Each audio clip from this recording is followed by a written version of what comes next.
Nice to see you all, and I'm excited here to talk about data and dialogue.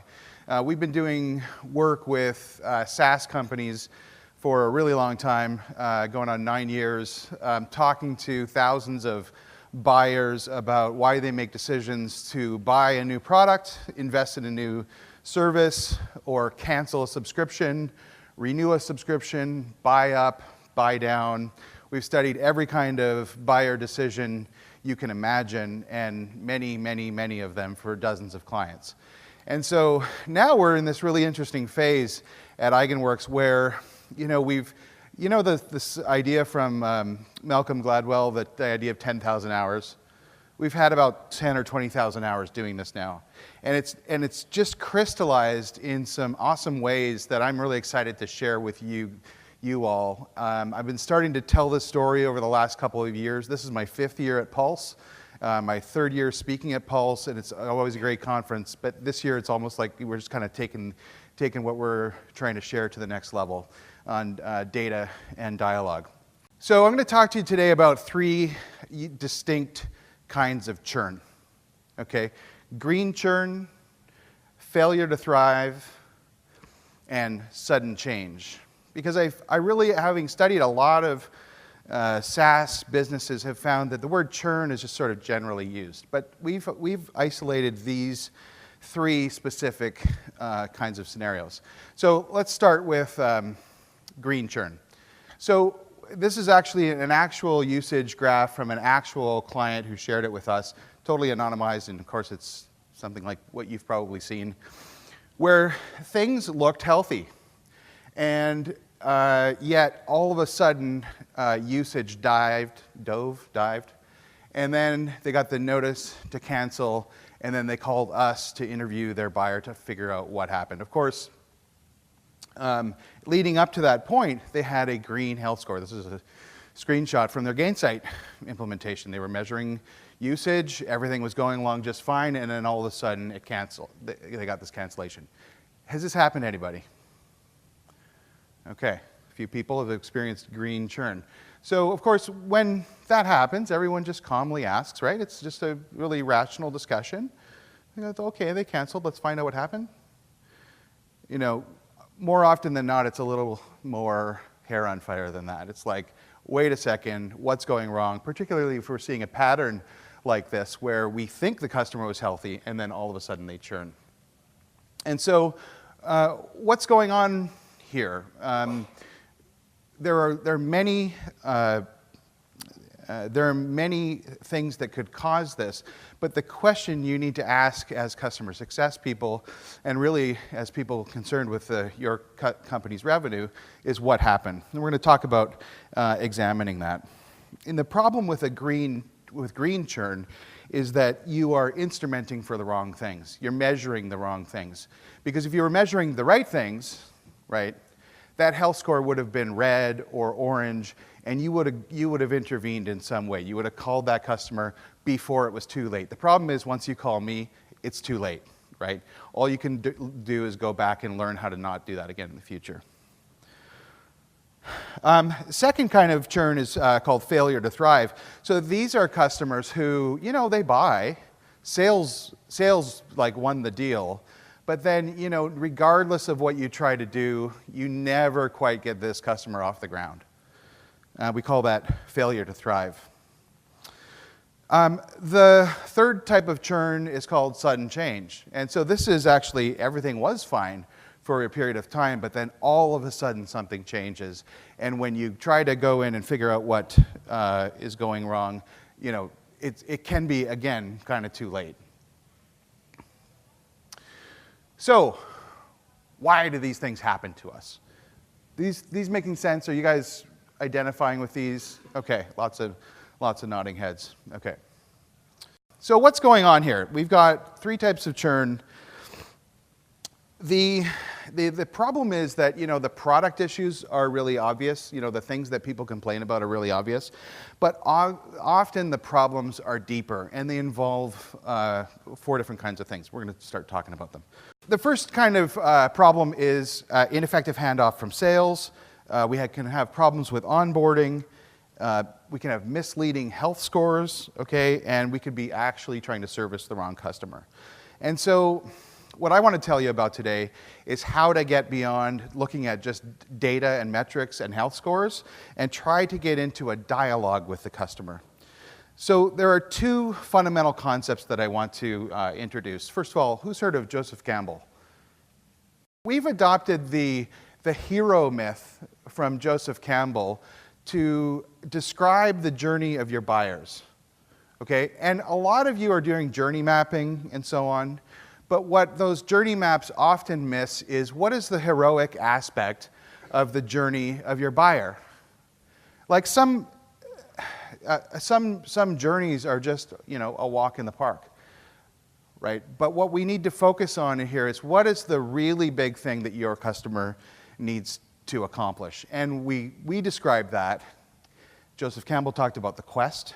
Okay, we talk about the fundamental delta, or the fundamental change that your customer needs to bring into the world. And so the real recipe to understanding what happens in these cases where your data is failing you, or your data has given you a dead end, in other words, you have a green health score, but you still have customers canceling, is to interweave story and data. It's the combination of those two things that will help.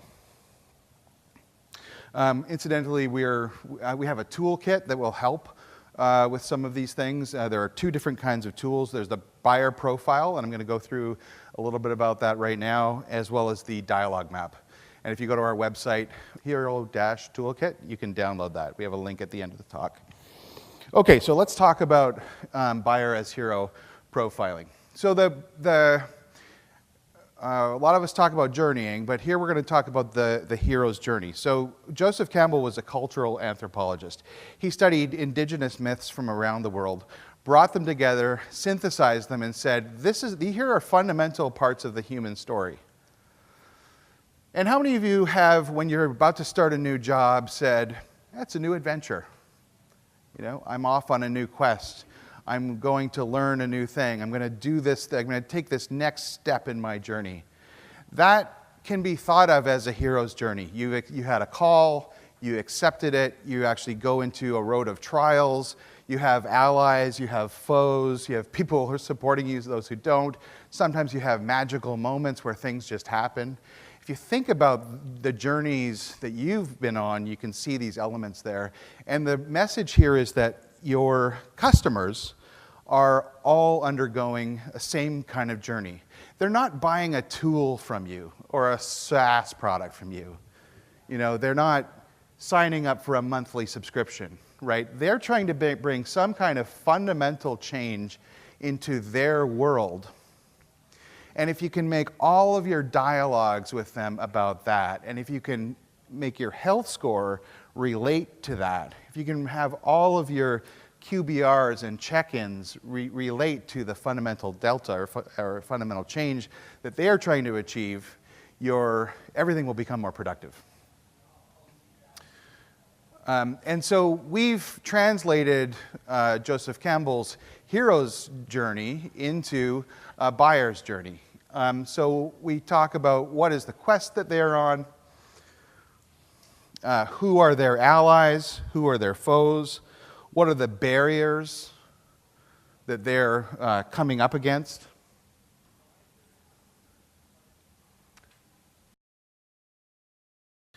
What is the desired future state that they are trying to achieve, and did they ultimately achieve that? Again, my company and I personally have conducted hundreds of churn interviews, and I can tell you that what looks like success to you as a company, as the vendor of the product, as the provider of the service, is not always success to the customer. I think this is a matter of public record, I spoke to the folks at Box. Very interesting, right? So what does customer success look like for a Box customer? So for their big enterprises, it looks like people will say, well, it's maybe number of files shared, number of people who are sharing the files, how many people are syncing them to their desktops. These seem like reasonable metrics, right? But when you look at Box adoption in the enterprise, it's really about how many file servers are decommissioned. Now, how do you measure that, right? You can only have that conversation. You can only know that information by talking to the person, knowing that that's what they need to achieve to make this successful. Because when this big box, it's not cheap, right? It's not free. It's great product. We use it internally, but it's not free.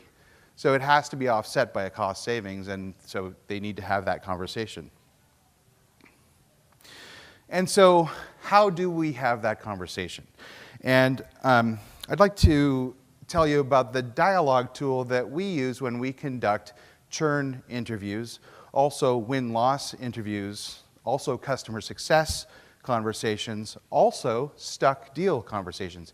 We use a variant of this model for every single conversation that we have to get the truth behind a buyer's decision. Now, I'm not telling you that to sell my service to you, although we would be happy to talk to you about it. But we're actually trying to publish this now so that more people in the industry can use this model in-house. And if you need help with it, we're there to help as well. And so this dialogue starts with talking about the buyer themselves. So we want to understand their background. Then we move into understanding the fundamental change that they're trying to bring to their world, or what we call F delta. That's a Greek letter there for those of you who didn't study math. Metrics, what metrics, so if this is the change that they're trying to bring into the world, what are the ways that change are going to be measured? Okay, the next part of the dialogue after we've done the hero or the profiling space is to move into more of a diagnostic space, okay? But before we move into that diagnostic space, it's important to pause and make sure that we've fully understood the profile of the person that we're speaking to. And we use a lot of questions in there that we'll share with you about, so this makes sense to me, I can understand why you're trying to drive that, and if that's happening, you might be thinking this as well. And just making sure that they really resonate with your telling of their story. Then we move into more of the diagnostic space where we look for pitfalls. So this is the phase called what about.